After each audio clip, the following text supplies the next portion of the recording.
Bonsoir, bonsoir, c'est moi, je suis maquillée, je me suis maquillée aujourd'hui pour rien. Je tiens à vous raconter l'histoire de ma vie. J'étais censée faire une photo d'identité pour prouver mon identité, pour un passeport, bref on s'en fout. Mais j'étais censée aller chez le photographe et donc je me suis maquillée et tout, j'étais en mode je suis prête et le photographe est fermé. Aujourd'hui. Et donc j'étais... Déjà j'ai fermé les yeux, j'ai respiré. Je me suis dit bon, parce qu'il faut savoir que je suis dépressive et que je passe ma vie dans mon lit, je me maquille peut-être 2-3 fois par an. Et je me prépare 2-3 fois par an quand je filme, et voilà, à de rares occasions. Mais donc là je m'étais préparée, c'était un exploit et en fait c'était pour rien et donc j'ai dû... Je me suis dit bon bah c'est pas grave, je vais filmer des vidéos parce que ça aussi j'aime bien me maquiller, j'aime bien aussi ne pas être maquillée dans les vidéos. Et j'ai filmé une vidéo mais je veux filmer 2 vidéos parce que j'ai mis quand même une demi-heure à faire mon bail. Et donc je veux le rentabiliser, je suis désolée. L'effort de s'être levé du lit, d'avoir allumé les lumières, mis les livres en place, de s'être maquillée et tout, c'est beaucoup, c'est beaucoup. Pour moi ça veut dire beaucoup. Normalement je ne fais pas ça dans une journée lambda. Donc bref, j'ai eu cette idée de vidéo qui sont les livres qui sont beaux, qui sont magnifiques, les très beaux livres, parce que vous voyez que j'ai un petit problème avec les couvertures, j'ai des goûts, j'ai des goûts spécifiques, j'ai des goûts très particuliers. J'ai des goûts très particuliers. Comme dirait Christian Grey. J'aime bien les jolies couvertures, vous voyez. Ces livres qui ont des couvertures que j'adore, qui sont magnifiques, fantastiques, mais que je n'ai pas aimé.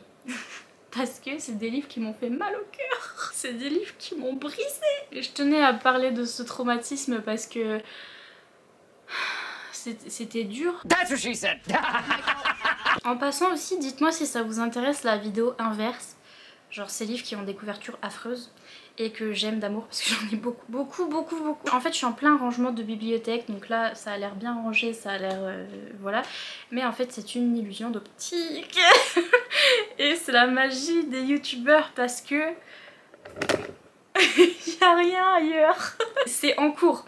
Mais donc je peux pas trop regarder dans tous les livres que j'ai parce que bah, là ils sont... c'est le cirque.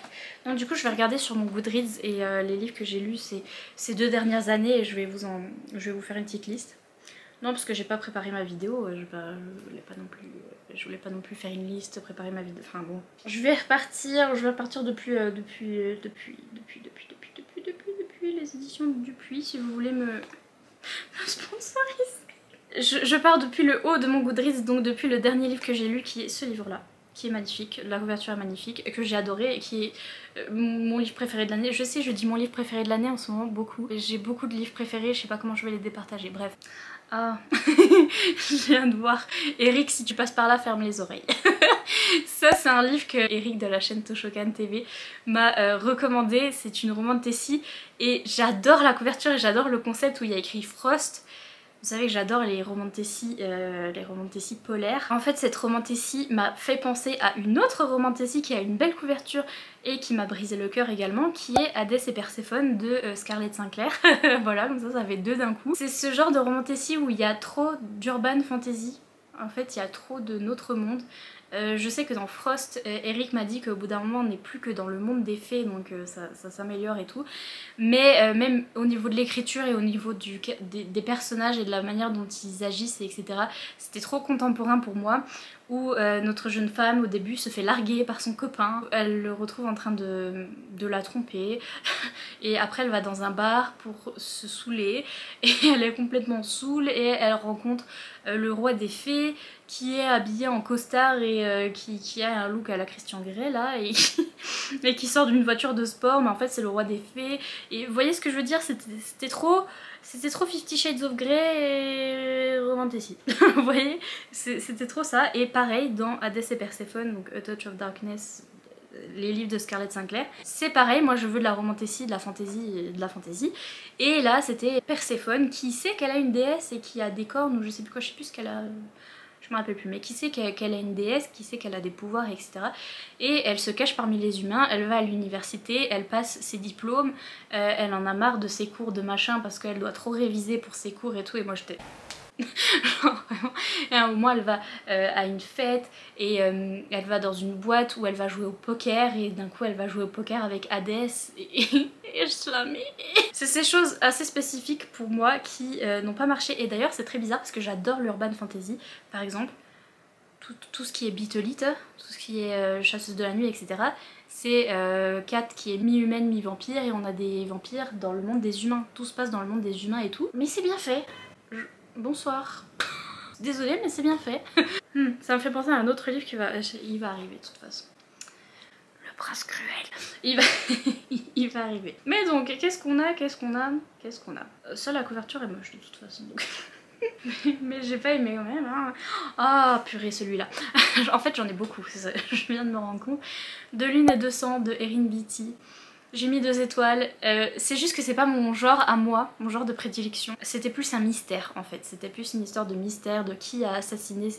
En fait c'était un retelling de Jack l'Éventreur où il y avait des jeunes femmes qui se faisaient tuer les unes après les autres et il fallait trouver qui était Jack l'Éventreur. Et Jack l'Éventreur ou Jack who? Jack Holmes? Jacob?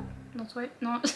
Et donc, ça tournait beaucoup autour de l'enquête, autour des trucs un peu macabres où il y avait des corps et fallait deviner qui était le tueur grâce au corps et machin, et ambiance glauque et tout et tout. Et moi j'étais là pour la romance était incroyable. Genre il y en avait comme ça là, comme ça. Comme ça, mais c'était incroyable, c'était trop bien, genre ils se frôlaient les mains, j'ai adoré, c'est pour ça que j'ai mis les 2 étoiles, c'est principalement pour ça et la couverture, c'est parce que la romance était trop bien faite, mais vraiment il y avait genre 2 phrases, c'est tout, et donc j'ai pleuré, et le reste c'était l'histoire du mystère et tout, et pareil, là on est dans un monde de fantasy où c'est pas très bien de mélanger non plus parce qu'on est dans une ambiance Jack l'Éventreur, là où on a l'impression d'être à Londres dans les années Jack l'Éventreur, whatever, moi je sais mon histoire, mais sauf avec de la magie, et la magie était pas très bien expliquée. On n'explique rien et genre j'ai rien compris. et donc ça m'a gênée ça aussi, enfin il y a beaucoup de choses qui m'ont gênée dans ce livre, mais cette couverture,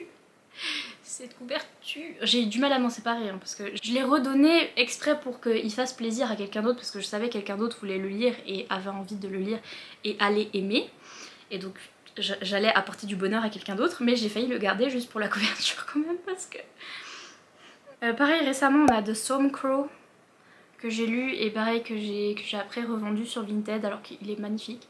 Le hardback, il y a tout des trucs sur le hardback où il y a des éclairs et tout, une tempête sur le hardback. Bref, c'est une romantasy à laquelle j'ai pas accroché parce que j'ai cru que j'allais vraiment adorer parce qu'il y avait de la représentation pour dépression aussi dans cette romantasy, mais c'était très spécifique. De toute façon les maladies mentales c'est très... enfin tout type de représentation est très spécifique, mais là pour la représentation de la dépression je me sentais pas représentée personnellement, et en plus j'ai pas du tout accroché au style d'écriture et à la romance, et j'ai bien accroché au monde de magie avec des corbeaux etc, c'était assez intriguant où il y avait des corbeaux taille géant où les gens montaient sur les corbeaux comme des chevaux en fait, et ça c'était hyper intéressant, mais pareil la manière dont c'est fait, pas très bien expliqué, pas très bien fait non plus, mais même si c'était intriguant, et donc du coup j'ai pas accroché, mais cette couverture. Ah voilà les livres d'Elise Kova. A Dance with the Fae Prince and A Deal with the Elf King, donc un pacte avec le roi elfe et l'autre avec le prince je sais pas quoi. Bref, ça c'est la pire déception de toute ma vie. J'adore ces couvertures. Encore récemment je traînais sur Amazon à la recherche de nouvelles romantasy quand tout à coup je vois une couverture magnifique, fantastique, et j'étais là, j'achète, et après je vois l'autrice, je vois Elise Kova et j'étais... Donc le pacte avec le roi elfe je l'ai lu en français pour voir la traduction et tout, mais même traduit en français je n'ai pas accroché du tout. J'accroche pas à la manière dont elle fait ses romances en fait, je m'attache pas au personnage. Je crois pas au truc de romance en fait, j'y crois pas que ces personnes sont amoureuses en fait, et donc du coup ben c'est le truc principal que j'attends dans les livres. Donc du coup quand ça marche pas bien je suis là. Il y a ça, il y a aussi le monde de fantasy qui est pas hyper bien décrit aussi, qui est très confus. Il y a même une carte au début du livre, mais la carte c'est la carte la plus confuse que j'ai vue de toute ma vie dans des livres de fantasy. C'est on a un endroit, on n'en parle jamais, il y a des noms d'endroits. Dans le tome 1, vous verrez, on va se dire tiens j'attends le nom de la ville de machin. Non, ils sont pas dans le tome 1, on n'en parle pas. La carte, elle focus sur un endroit où le tome 1 ne se passe pas. Genre ça n'a aucun sens. Et en plus la carte est hyper floue et hyper... bref, on n'y voit rien. Mais ces livres sont magnifiques. Et je veux trop... Et en plus elle a plein d'autres séries qui ont l'air trop cool. J'ai pas aimé, je suis bien deg, je vous le dis. Je vous le dis. Ah ça c'est la couverture et c'est le livre en entier, je vous jure, à chaque fois que je le vois dans les favoris des gens. C'est ce livre là de... Oh mon dieu le titre. The Very Secret Society of Irregular Witches, yes. Je l'ai lu en audio et c'était Mims et alors du coup maintenant j'ai peur de lire La Maison au milieu de la mer céruléenne parce que tout le monde dit c'est La Maison au milieu de la mer céruléenne. Ces titres c'est pas possible. Mais version witchy. Et donc tout le monde a adoré, quand je dis tout le monde c'est toutes les américaines etc qui ont lu ce livre, il est pas encore traduit, qui ont lu ce livre et qui l'ont mis dans les favoris de 2022, trop bien, le meilleur livre, trop cocooning, trop cool. J'ai lu en audio et ça m'a provoqué pas beaucoup d'émotions. Genre j'ai trouvé que c'était bien, mime c'est tout, mais j'ai pas pu s'écouter que ça en plus, hein. Vraiment le livre audio je me rappelle plus de l'histoire. Donc ça m'a pas transcendé en fait et je trouve cette couverture, je crois que ça c'est la couverture anglaise et c'est pas la couverture américaine mais bref cette couverture anglaise là avec la lune et tout. Et je la trouve magnifique, trop cool et le truc des sorcières et tout. Une jeune femme qui est une sorcière et qui fait des vidéos YouTube en plus, vraiment tout le truc, le pitch et tout me disait trop. Et ce livre j'en suis ressortie, j'étais en mode je me rappelle même plus ce qui s'est passé. Ah mon dieu la vie invisible d'Adi Larou.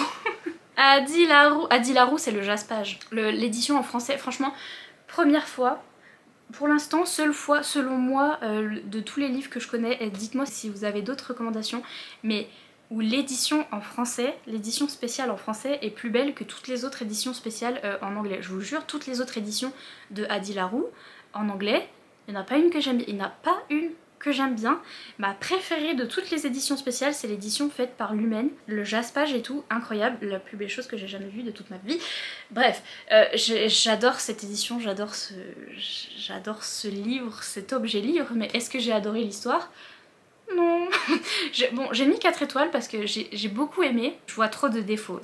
Pour moi c'était un livre qui était trop long. Pourtant j'aime bien les livres contemplatifs mais il y a contemplatif et il y a trop long. Vous voyez. Donc voilà, il y avait ça. Certaines représentations, par exemple représentations pour des personnages bisexuels ou pour de l'anxiété etc, mais qui n'étaient pas assez développées et donc qui ne se voyaient pas selon moi en fait. On m'a dit ah mais il y a de la représentation pour ça et après en cherchant la représentation je me suis dit ah oui c'est vrai que ce personnage a l'air un peu angoissé mais c'était pas assez éminent pour moi, bref, des choses comme ça et la manière dont la romance se passe, la fin, etc. Je suis pas très satisfaite par tout ce qui se passe dans ce bouquin. Et donc du coup, j'ai les ganglions. Et ouais, mais je garderai toujours mon édition de chez Lumen là qui est magnifique, fantastique, la plus belle. What else? Nespresso. Ah ben nous voilà rendus à The Cruel Prince. Ah, toute cette saga est repartie sur Vinted. Ça doit être l'une d'entre vous qui a dû la récupérer. Mais donc avec mes annotations en plus, si tu passes par là et que tu as acheté mes tomes du Prince Cruel sur Vinted, good luck pour les annotations, enfin tu vas rire parce que c'est n'importe quoi. Bref, mais donc bien sûr je voulais adorer le Prince Cruel parce que c'était le nouveau à Cotard, c'était la romantécie phare, c'était bon, tout est comparé à Cotard alors que rien n'est comme à Cotard au final et puis rien n'est fantasy adulte, c'est une fantasy romantécie young adulte donc du coup ça n'a rien à voir, bref. Mais donc je voulais aimer et c'est pas le cas. Eh ben non, c'est pas le caca. parce que non, pourtant ces couvertures sont magnifiques et là je vois les éditions spéciales qui sont en train de sortir en français. Ils sortent du coup des hardbacks et ils sortent des super jolis hardbacks et tous les tomes en édition spéciale et tout et les gens les reçoivent et sont là waouh en français, trop belle l'édition et tout. Et moi je suis là... Je suis contente pour vous. Mais je suis deg, je vous avoue, parce que j'aimerais bien les avoir encore dans ma bibliothèque. Fut un temps, je les avais exposés, mais genre pendant longtemps dans ma bibliothèque. Et je l'avais pas encore lu et j'étais en mode je sais pas si j'aime ou pas, donc je peux le mettre comme ça et tout. Mais en fait, j'aime pas, donc je peux pas non plus voilà, garder pour garder. Mais je suis deg, hein. Franchement je suis deg, mais c'est l'un de ces trucs où c'est de l'urban fantasy mal faite aussi. Nos jeunes filles qui sont aux États-Unis au début et qui après vont dans le monde en féerie et la transition est très abrupte et d'un coup elles reviennent dans notre monde et elles sont en mode ouais je vais au Starbucks et moi je suis là parce qu'on était vraiment dans le monde des féeries et c'était très les féeries quoi, c'était très les fées, c'était la magie, c'était le monde des fées et d'un coup bonsoir nous allons à Target et j'étais là quoi, Target qui est l'équivalent chez nous de Carrefour, vous voyez. Et il y a plein de trucs que j'ai pas aimé dans le Presse Cruel, mais j'ai adoré le tome 3 par contre. J'ai adoré le tome 3. J'ai pas aimé le tome 1, j'ai pas aimé le tome 2. J'ai adoré le tome 3. Le tome 3 était pas mal. C'était franchement bien. Oui, mais bref. Et mais les romances monstres aussi par contre. Désolée, mais par exemple... mais en plus j'ai bien aimé, mais la romance avec l'araignée... En plus j'ai bien aimé, j'ai mis 4 étoiles, franchement je vous remettrai le vlog. C'est vraiment... une araignée. Je suis arachnophobe, hein. J'ai pleuré, j'ai fait une crise de panique hier soir à 1 h du matin, j'ai réveillé mon père alors que j'ai 26 ans. Je l'ai réveillé et je lui ai demandé d'aspirer une araignée avec l'aspirateur parce que j'allais mourir juste de la voir en fait. Donc très arachnophobe. Ceci est une romance avec un homme araignée mais pas type Spider-Man, c'est vraiment le mec il a des mandibules et ou des je sais pas quoi, je sais pas comment ça s'appelle chez les araignées mais ne me dites pas. Et il a beaucoup de pattes et il... Bref, et c'est très bien écrit et l'intrigue était très bien faite. C'était hyper bien fait, je suis désolée, hyper bien fait. Bon, au moment où on arrive aux scènes olé olé, je vous avoue que j'ai un peu fait semblant d'imaginer un monsieur humanoïde à la place parce que sinon c'était pas possible. Mais c'était hyper bien écrit au niveau plot, intrigue, etc. et monde de fantasy. Donc j'ai mis 4 étoiles et j'adore cette couverture. Genre ce fan art, je le trouve trop beau. Par exemple, Ice Planet Barbarians, la nouvelle couverture qu'ils ont fait aux États-Unis là, incroyable, magnifique. On dirait que c'est le pire truc d'Urban Fantasy, vous voyez, hyper bien.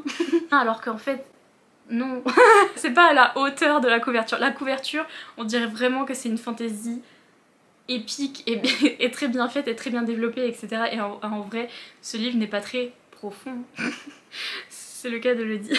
C'est plus de la romance, le monde de fantasy n'est pas très développé. Mais cette couverture, incroyable. Ah, on a par exemple Rhapsodic.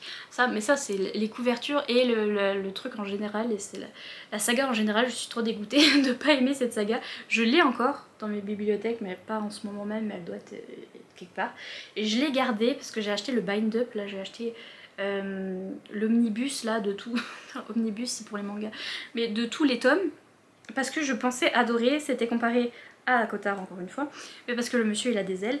Et bref, Romantasy et Romantasy par excellence, tous les gens qui ont adoré à Cotard ont adoré cette saga de Laura Thalassa. Sauf moi, forcément. Bon, il n'y a pas que moi, mais déjà j'aime trop les couvertures. En plus ils ont refait des nouvelles qui sont encore plus belles. Il y a plein d'éditions spéciales qui sont de plus en plus belles sur cette série et que... à chaque fois je suis là, c'est magnifique mais est-ce que j'aime la série? Je vais quand même essayer de continuer, j'ai lu que le tome 1, je vais essayer de continuer le tome 2 pour voir. Mais il y avait aussi cet élément d'Urban Fantasy où notre monde était mélangé très bizarrement au monde de Fantasy aussi. C'était pas bien fait, je suis désolée, Il y avait un petit surnom mignon qui m'a traumatisée, le monsieur il appelle la jeune femme chérubin. Donc comme les petits anges potelés, petits bébés qui ont des ailes, un petit chérubin. C'est comme ça qu'il l'appelle. Et même en anglais c'est cherub, donc même en anglais c'est chérubin. Dans les scènes olé olé et tout, et dans les trucs de romance et tout, il est là en mode ah, chérubin. Et moi je suis là, quoi. Qui ça, vraiment, je vais vous raconter une anecdote parce que c'est rigolo et ça va avec. Il y a quelqu'un dans un des villages environnants, je ne sais plus qui c'est, mais c'est mon papa qui m'a raconté ça. Je sais plus quelle est la personne exacte, mais il y a un monsieur dans un des villages qui est vers chez moi qui appelle sa femme boule de pu. Genre c'est son petit surnom mignon. Il lui dit boule de pu. Vraiment chérubin et boule de pu, même chose. Les autres de Sandra Moyon, si vous vous rappelez du vlog sur les autres, et ben les autres ont aimé et pas moi. Je vais m'arrêter là, mais je dois en avoir d'autres dans ma carrière de lectrice. Mais dites-moi si vous avez des livres comme ça qui ont des couvertures magnifiques, qui pour vous sont magnifiques aussi. Je rappelle que les couvertures, par exemple, moi c'est ce que j'aime, mais après les goûts et les couleurs comme on dit chez nous. Dites-moi en commentaire s'il y a des livres comme ça qui pour vous ont une couverture magnifique, incroyable, mais que vous n'avez pas aimé. Et dites-moi si vous êtes très triste about it comme moi, ou s'il y a juste moi qui est un peu zinzin et qui prend les choses trop à cœur. Et si vous n'avez pas d'idée de quoi commenter, mettez un petit emoji. Petit emoji boule de pu. Un petit emoji chérub. Ou un petit emoji rapport avec des trucs bizarres que j'ai dit. Qu'est-ce qu'on peut faire? Vous pouvez mettre un petit alien en l'honneur de Ice Planet Barbarians. Ne mettez pas des araignées parce que je suis arachnophobe. Même l'emoji araignée il me fait peur, je vous jure, alors que cette couverture avec l'araignée m'a pas fait peur. Ça c'est un exploit vraiment. Sur ce, je vous laisse tranquille, je vous fais plein de gros bisous et je vous dis à bientôt dans une prochaine vidéo. Bye!